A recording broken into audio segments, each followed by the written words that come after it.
Hey everyone, and welcome back to another video. And in this video, I'm going to show you how to change your business name on QuickBooks. Now this video is going to be particularly useful for individuals who want to go ahead and change their business name on their QuickBooks account.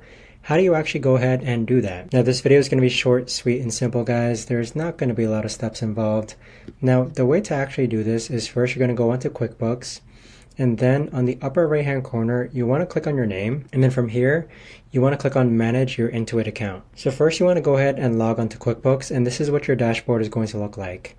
On the upper right hand corner, you want to click on this gear icon, and then you want to click on Account and Settings. Afterwards, you're going to see this option called General Info, where you can change your business name, your business email, and your business phone number.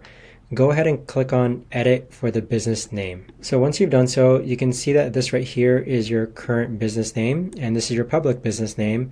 But in order to actually go ahead and change this, all you've got to do is type in the new name here and then click on Save. But that right there, guys, is the best and easiest way that I know of to actually go ahead and change your business name on QuickBooks.